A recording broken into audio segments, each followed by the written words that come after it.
नमस्कार दोस्तों, मैं रोशनलाल यादव आप सभी का आपके अपने इस YouTube चैनल रोशन ट्यूटोरियल पर हार्दिक स्वागत और अभिनंदन करता हूं। दोस्तों,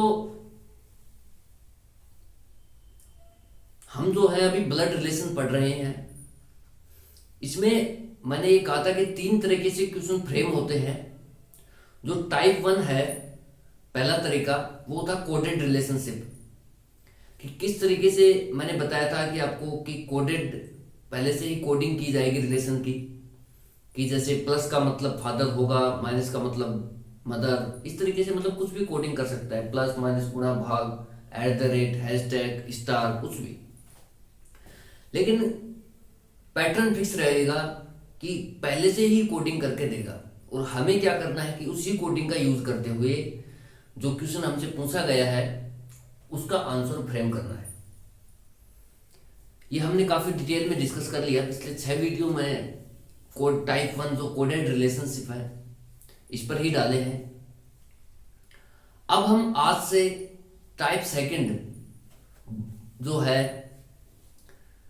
इसको शुरुआत करते हैं। दोस्तों, जो टाइप सेकंड है वो है पजल रिलेशनशिप। ठीक है, शायद दिख नहीं रहा होगा, मैं यहां लिख देता हूं पजल रिलेशनशिप। ठीक है, पजल रिलेशनशिप। दोस्तों देखिए, होता क्या है कि जैसा मैंने आपको पहले भी बताया है कि इसमें 3 तरीके के क्वेश्चन आते हैं। टाइप 1 हम जो है कोडेड रिलेशनशिप, टाइप सेकंड जो हम अभी कर रहे हैं, स्टार्ट कर रहे हैं आज से, यह है पजल रिलेशनशिप। और जो टाइप थर्ड है, टाइप जो थर्ड है दोस्तों, ये है हमारी ब्लड रिलेशनशिप। तो हम 1 बाय 1 करके डिस्कस करेंगे। टाइप 1 को हमने खत्म किया है। अगर आपको टाइप 1 से रिलेटेड कोई भी प्रॉब्लम हो दोस्तों, कोई भी डाउट हो, तो बेझिझक आप कमेंट कीजिए कि सर हमारे ये चीज समझ में नहीं आई है, मैं उसका निश्चित रूप से आपको समाधान दूंगा। ठीक है, चलिए अब टाइप सेकंड की शुरुआत करते हैं। इसमें मैं आपको थोड़ा सा देखिए, फंडामेंटल वही रहेंगे जो पहला वीडियो मैंने डाला था बेसिक्स करके। पूरा ब्लड रिलेशन का निचोड़ वही है। आप उसको 3 से 4 बार देखें, उसके अपने फंडामेंटल क्लियर करें। चाहे वो कोई भी रिलेशनशिप आए, चाहे वो कोडेड रिलेशन हो, चाहे वो बदल रिलेशन हो, चाहे वो ब्लड रिलेशन हो, तीनों के लिए ही वो बेसिक है। ठीक है, तो इसको अच्छे से करें। टाइप जो पार्ट 1 है उसको। अब देखिए दोस्तों, जो पजल रिलेशन आते हैं इसमें क्या होता है कि एक पजल के रूप में एक पहेली बना करके देता है एग्जामिनर, और हमें क्या करना रहता है, उस पहेली को सोल्व करना रहता है। एक तरह से पहेली जो है दोस्तों, ये रिलेशन के रूप में सेट की हुई रहती है, इसलिए इसको क्या बोल देते हैं, पजल रिलेशनशिप बोलते हैं। यानी कि जो पजल है वो एक रिलेशनशिप जो है रिलेशन के रूप में सेट की हुई रहती है, इसलिए इसको पजल रिलेशनशिप बोलते हैं। ठीक है, तो अब जैसे इसमें क्वेश्चन कैसे फ्रेम होते हैं वो लैंग्वेज में आपको धीरे धीरे करके इसमें आगे बढ़ेंगे। बहुत ही बढ़िया टाइप है ये, और क्वेश्चन आते हैं इस टाइप से। ठीक है, एग्जाम में क्वेश्चन आते ही आते हैं। देखिए दोस्तों, बहुत सारे एग्जाम अभी होने वाले हैं। आप अपने दोस्तों के बीच इस चैनल को पहुंचा सकते हैं ताकि उनको भी इसका फायदा मिल सकता है। ठीक है, जैसे एसएससी के बहुत सारे एग्जाम जैसे एमटीएस का, सीएचएसएल का, ठीक है, सीपीओएसआई का, सीजीएल का, ये बहुत सारे एग्जाम है, जूनियर हिंदी ट्रांसलेटर का, बहुत सारे। एसएससी के लिए रीजनिंग जो है इससे बाहर नहीं है जो अब करा रहे हैं। इसके अलावा जो आरएस का प्री एग्जाम आने वाला है यूपीएससी के लिए, और कोई भी क्लर्क वगैरह की वैकेंसी आती है उनके लिए।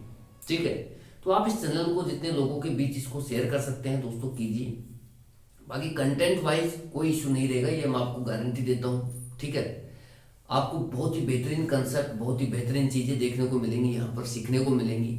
ठीक है, तो आप बस को सिर्फ इतना करना है आप लोगों को कि अपने दोस्तों के बीच इसको बताइए कि भाई ऐसे ऐसे चीजें हो रही हैं, बहुत ही बढ़िया कंसेप्ट डिस्कस किए जा रहे हैं, कंसेप्चुअल चीजें कराई जा रही हैं। ठीक है, बहुत ही बढ़िया एक्सप्लेनेशन के साथ हो रही हैं, तो उनको भी थोड़ा फायदा मिल जाए।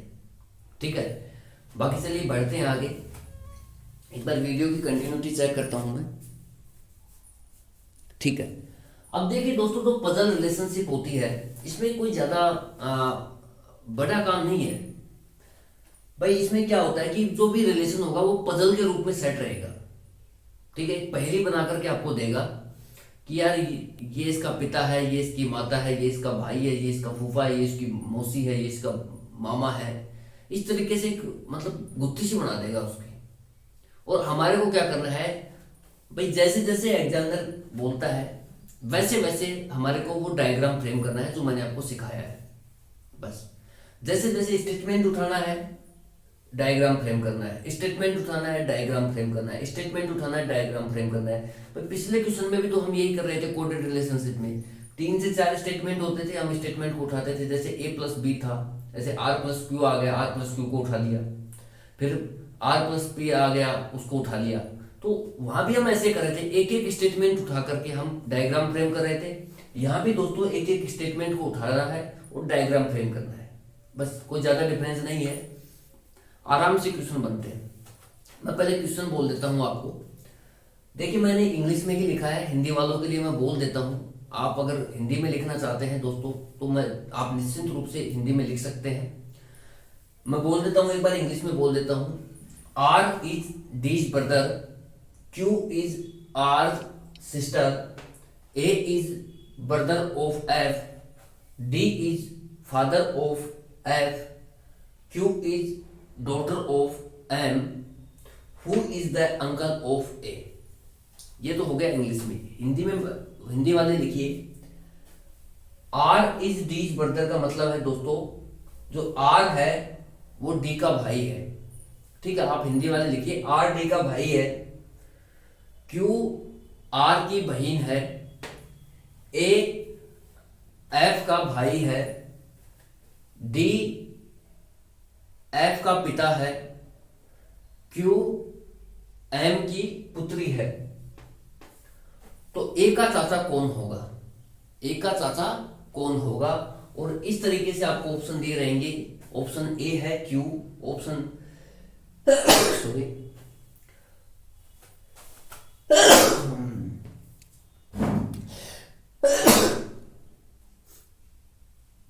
ऑप्शन जो बी है दोस्तों वो है R, ऑप्शन सी है F और ऑप्शन डी है D।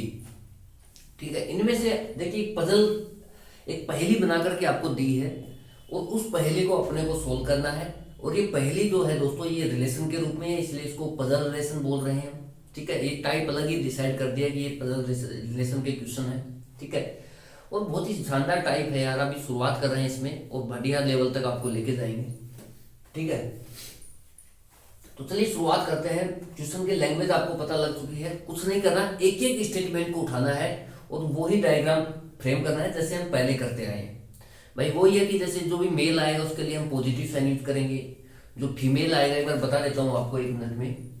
जो मेल आएगा उसके लिए पॉजिटिव साइन यूज करते हैं, जो फीमेल आएगी उसके लिए हम नेगेटिव साइन यूज करेंगे। भाई बहन या हमारे जितने भी कजन हैं, हमारे से बराबर वाले हैं, उनके लिए हम इस साइन का यूज करेंगे, इस वाली लाइन का यूज करते हैं।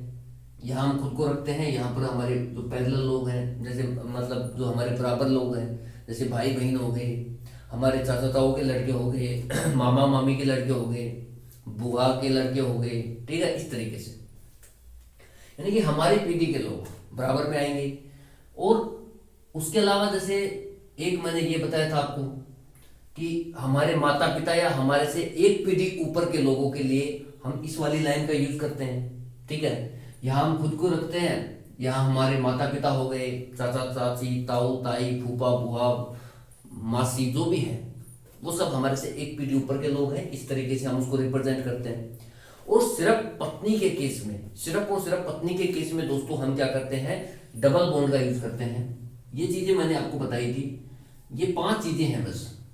इसके अलावा ब्लड रिलेशन में कुछ है ही नहीं वैसे देखा जाए तो। ये 5 चीजें जिसको याद है उनके लिए ब्लड रिलेशन कोई बड़ा खेल नहीं है। ठीक है, आराम से 5 से 7 सेकंड में क्वेश्चन बनते हैं। ठीक है, तो चलिए देखते हैं हम क्वेश्चन को। क्वेश्चन की शुरुआत दोस्तों जैसे मैंने आपको यही कहा है कि आप सिर्फ स्टेटमेंट उठाइए सीधा और स्टेटमेंट को डायग्राम में फ्रेम करना शुरू कर दीजिए। जैसे R इज D's ब्रदर, इसका मतलब है दोस्तों R जो है वो डी का भाई है। कौन भाई है? आर है। तो दोस्तों जो भी भाई होगा, जैसे आर है ये डी का भाई है, तो भाई बहन या बराबर वालों के लिए हम एक लाइन यूज करते थे सीधी इस तरीके से, ये डी का भाई है। अब देखिए दोस्तों यहाँ पर अब ये आपको डिसाइड करना है कि प्लस किस पर लगाएंगे। जो भाई है जितने भी दोस्तों वो सब क्या होते हैं? मेल होते हैं, और मेल के लिए हम पॉजिटिव साइन का यूज करते हैं। ठीक है, तो पॉजिटिव साइन हम आर पर लगाएं या डी पर लगाएं, ये चीजें आपको डिसाइड करनी पड़ेंगी। ठीक है, और बहुत आसान है, कोई ज्यादा इसमें रॉकेट साइंस नाम की कोई चीज है नहीं। ठीक है, बहुत ही आसान सी चीजें हैं। जैसे ये कह रहे हैं कि R is D's brother, R D का भाई है। भाई कौन है? आर है। किसका भाई है? डी का भाई है। तो भाई जो भी होगा मेल होगा, मेल के लिए पॉजिटिव साइन का यूज करेंगे। तो पॉजिटिव साइन किस पर आएगा दोस्तों? आर पर। ठीक है, इसका जेंडर अभी क्लियर नहीं है, ये इसकी बहन भी हो सकती है कि इसका भाई भी हो सकता है, यानी कि पॉजिटिव और नेगेटिव दोनों साइन यहाँ पर संभव है। जैसे जैसे स्टेटमेंट लेते रहेंगे क्लियर होती रहेंगी चीजें। पहला स्टेटमेंट मैंने ड्रॉ कर दिया। अब मैं उठाता हूं दूसरा statement, Q is R sister, यानी कि जो Q है ये R की बहन है। कौन है बहन? Q। और जितनी भी दोस्तों सिस्टर होती हैं, जितनी भी बहन होती हैं, आपको पता ही है वो सब क्या होती हैं? फीमेल होती है। और फीमेल के लिए अभी मैंने आपको बताया कि नेगेटिव साइन का यूज करते हैं। ठीक है, तो भाई बहन या बराबर वालों के लिए हम इस तरीके की लाइन का यूज करते हैं। तो इधर यूज कर लेते हैं Q को। तो दोस्तों जो Q है ये R की बहन है। भाई Q R की बहन है, इसलिए बहन के लिए जितने भी बहनें हैं, जितने भी सिस्टर हैं, वो सब क्या होंगी दोस्तों? फीमेल होंगी। और फीमेल के लिए आपको नेगेटिव साइन का यूज करना पड़ेगा, तो आपने नेगेटिव साइन यूज कर दिया। ठीक है, उसके बाद अगला स्टेटमेंट उठाते हैं, A is brother of F. A F का भाई है दोस्तों।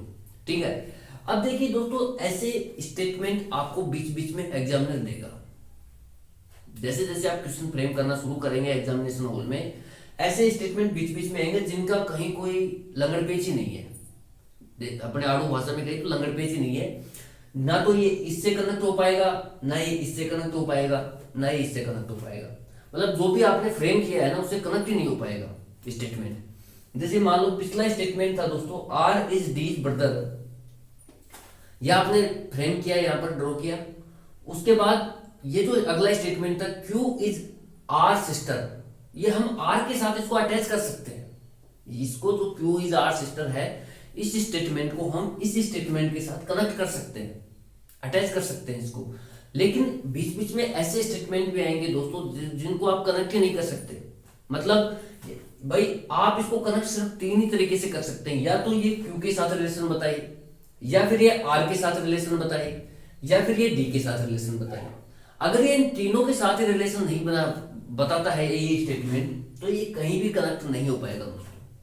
एक बार फिर रिपीट कर रहा हूं भाई, स्टेटमेंट के कनेक्शन के लिए ये जरूरी है कि जो भी हमारे पास पैरामीटर्स है, जैसे यहाँ पर Q है, R है, D है, इनके साथ रिलेशन का बताना बहुत जरूरी है। अगर ये इनके साथ रिलेशन नहीं बताएगा तो हम इनके साथ कनेक्ट भी नहीं कर सकते।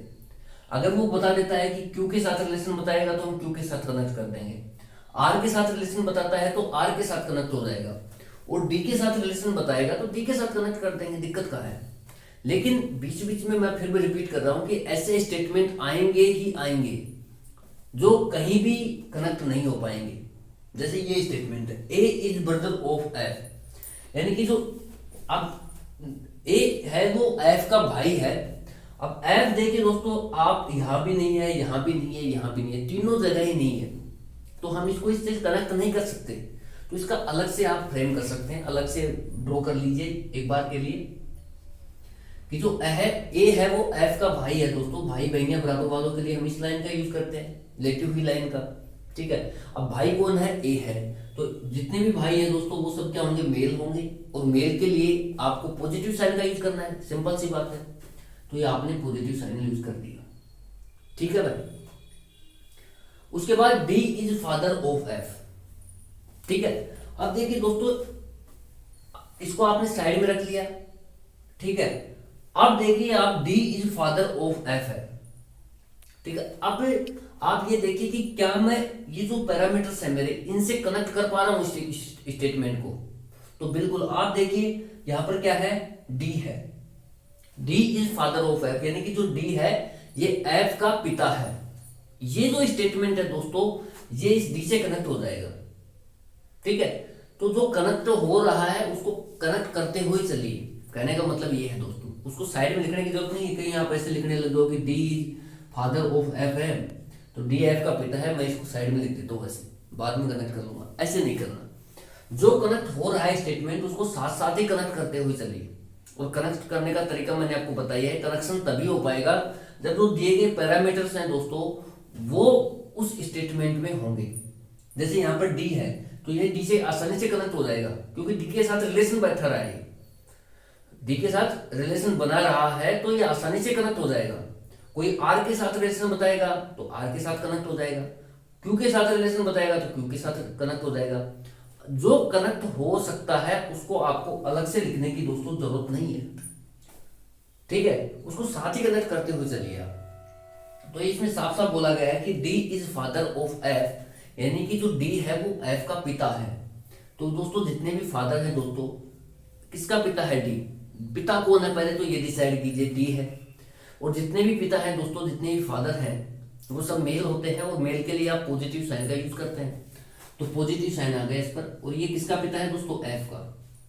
ठीक है, अब एफ का यहाँ पर जेंडर क्लियर नहीं है कि एफ मेल है फीमेल है क्या है, इसका पुत्र भी हो सकता है, इसकी पुत्री भी हो सकती है, कुछ भी कंफर्म नहीं है।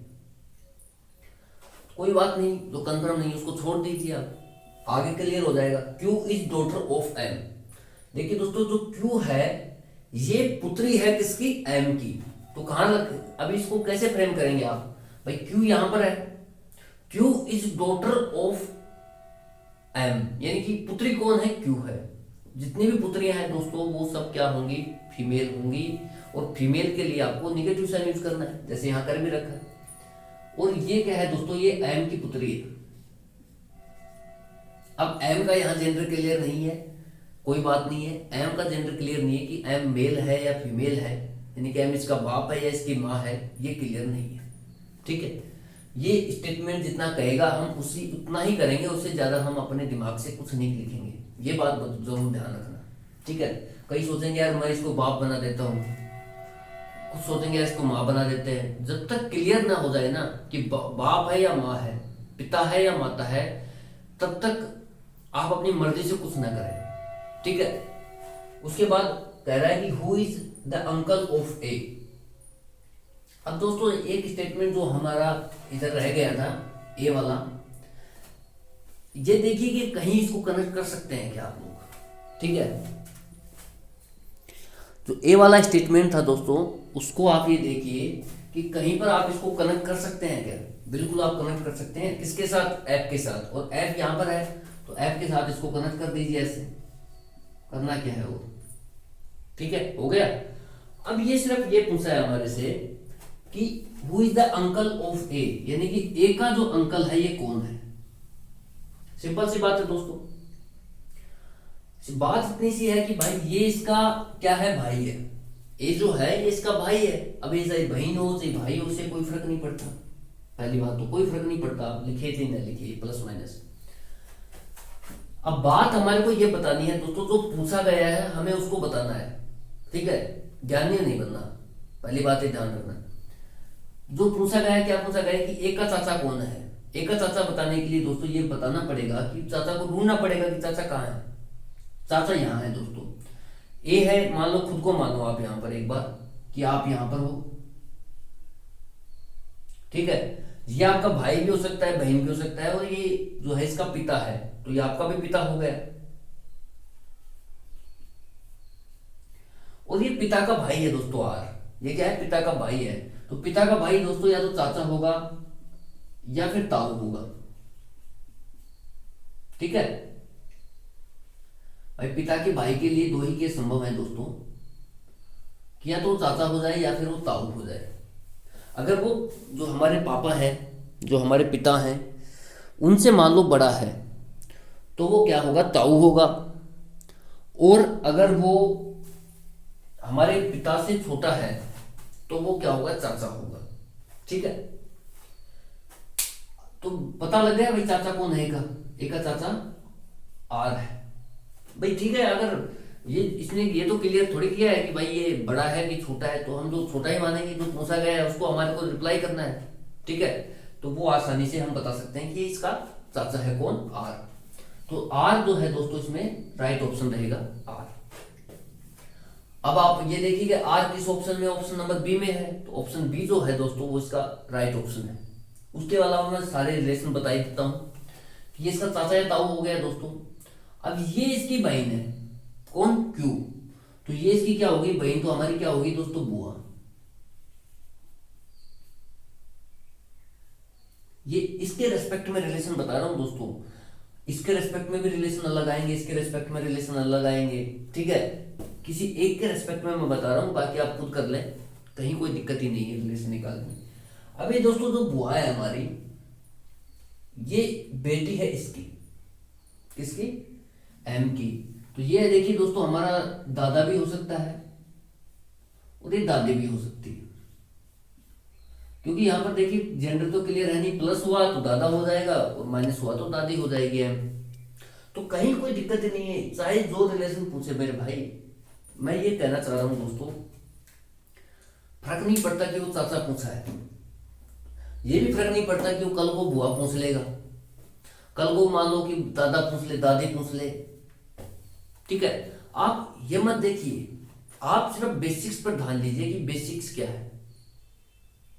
मैं तो सिर्फ इतना ही कहूंगा भाई, हो सकता है कि आज उसने चाचा पूछ लिया, कल को बुआ पूछ लेगा कि इसकी बुआ कौन है, तो क्वेश्चन नहीं बना पाएंगे आप। तो आपको रिलेशन निकालने आने चाहिए, यही तो मैं सिखा रहा हूं आपको। भाई अगर मैं इसके रिस्पेक्ट में देखता हूं तो ये इसकी बहन होगा या भाई होगा, ये इसका पिता हो गया इसके रेस्पेक्ट में, ये इसका पिता होगा, ये चाचा या ताऊ होगा, ये इसकी बुआ हो गई इसकी, और ये बुआ का पिता भी हो सकता है, पिता उसकी माता भी हो सकती है, जेंडर क्लियर नहीं है। ठीक है, तो ये दादा या दादी में से संभव है। अब अगर वो कह दे कि यार एक ही बुआ कौन है, तो एक ही बुआ दोस्तों क्या होगा, क्यू हो जाएगा, तब ऑप्शन नंबर ए सही होगा। समझना बात को। अगर वो कहते कि एक का भाई बहन, तो उसने पूछा ही है, अगर वो कहते कि एक का दादा या दादी कौन होगा, एक का दादा या दादी, ग्रैंडफादर या ग्रैंड मदर कौन होगा, तो फिर उस केस में आंसर आएगा एम, ये वाला। तो एम एक ऑप्शन डाल देगा वो, एम लगा करके जैसे ऐसे लगा देगा एम, और ऑप्शन मान लो ई रख दिया, तब उस केस में ऑप्शन नंबर ई सही होगा, दादा या दादी के केस में। तो कुछ भी संभव है दोस्तों, आप एक यूनिवर्सल तरीके से पढ़िए कि कहीं कुछ भी पूछे आप क्वेश्चन का आंसर कर पाएंगे आसानी से। और मेरा अल्टीमेट एम भी यही है कि आप सिर्फ फंडामेंटल क्लियर करें, बाकी वो चाचा पूछे, ताऊ पूछे, बुआ पूछे, फूफा पूछे, मौसी पूछे, मौसा पूछे, दादा पूछे, दादी पूछे, कोई फर्क नहीं पड़ता। ठीक है, तो ये क्वेश्चन मैंने आपको कराया है, उम्मीद करता हूं दोस्तों आपको अच्छे से समझ में भी आया होगा। ठीक है, और अगर फिर भी नहीं समझ में आया है, मैंने इसमें कोई गुंजाइश छोड़ी नहीं है कि समझने लायक कोई बात नहीं है, और भी इसके पैरामीटर्स मैंने डिस्कस किए हैं कि क्या क्या और पूछे जाने की संभावना है। ठीक है, और देख लेते हैं, जैसे मान लो कि अगर देखिए रिलेशन का क्या है कि जैसे इसने ए का पूछ लिया, कल को अगर वो पूछ लेता है जैसे क्यू का ए के साथ क्या रिलेशन है, क्यू का ए के साथ क्या रिलेशन है, how is Q related to A, यानी कि क्यू का ए के साथ क्या रिलेशन है दोस्तों, तो जो क्यू है दोस्तों वो ए की क्या लगेगी, बुआ लगेगी। अगर वो पूछ लेता है how is Q related to R, Q R से किस प्रकार संबंधित है, तब दोस्तों बुआ नहीं आएगा, तब क्या आएगा, बहन। समझना इस बात को, तब क्या आएगा, बहन ऑप्शन होगा। ये मैं सारे पैरामीटर्स आपसे डिस्कस कर रहा हूं जितने मैं कर सकता हूं दोस्तों। ये इसकी बहन होगी उस समय। अगर वो पूछता है कि हाउ इज, ये तो खैर इसने दे ही दिया, ठीक है, और ये इसका दादा है। ठीक है, अगर वो पूछ ले कि how is M related to A, M का ए से क्या संबंध है, ये देखिए किसका संबंध बताना है, एम का, किसके रेस्पेक्ट में बताना है, ए के रेस्पेक्ट में बताना है। दो बातें होती हैं दोस्तों यहां पर, संबंध किसका बताना है और संबंध किसके रेस्पेक्ट में बताना है। ये बातें अगर आपकी क्लियर है तो आप तभी आंसर दे पाएंगे, नहीं तो गलत दे पाएंगे उत्तर, आंसर गलत करेंगे आप। दो चीजों का क्लियर होना बहुत बहुत जरूरी है कि संबंध किसका बताया जा रहा है और संबंध किसके रेस्पेक्ट में बताया जा रहा है। संबंध मान लो एम का बताया जा रहा है और रेस्पेक्ट में बताया जा रहा है ए के, तो ये जो है ये दादा होगा, इसका ग्रैंडफादर या ग्रैंड मदर ऑप्शन होगा। अगर संबंध बताया जा रहा है एम का किसके रेस्पेक्ट में, डी के रेस्पेक्ट में, तब दोस्तों इसकी पिता या माता होगा। तब ये जो है दोस्तों ये पिता या माता होगा इसका। अगर ये पॉजिटिव हुआ तो पिता हो जाएगा, नेगेटिव हुआ तो माता हो जाएगा। समझना इस बात को। दो बातें इंपॉर्टेंट होती हैं कि संबंध किसका बताया जा रहा है, लिख लीजिए आप लोग। पहली बात नोट लगा के लिख लीजिए चाहे कि भाई संबंध किसका बताया जा रहा है।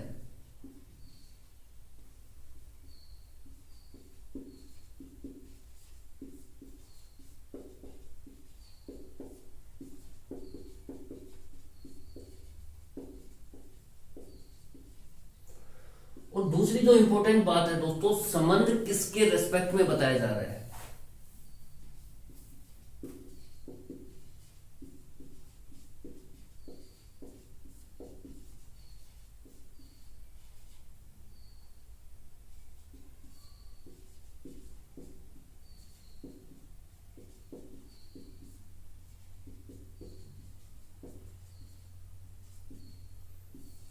ठीक है भाई, दो बातें हैं, एक तो संबंध किसका बताया जा रहा है और एक संबंध किसके रिस्पेक्ट में बताया जा रहा है। मतलब किसको बेस लेकर के संबंध बताया जा रहा है, इसको बेस बोलते हैं। इसके बेस, इसके आधार पर संबंध बताया जा रहा है।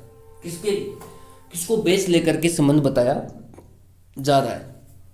ठीक है, तो रिलेशन में ये दो बातें बहुत इंपॉर्टेंट रहेंगी आपके लिए। ये बातें कोई कोचिंग वाले में आपको कर लेना चाहिए, कितने भी कोचिंग कोई नहीं बताएगा दोस्तों, ये बातें खुद से सीखनी पड़ती हैं।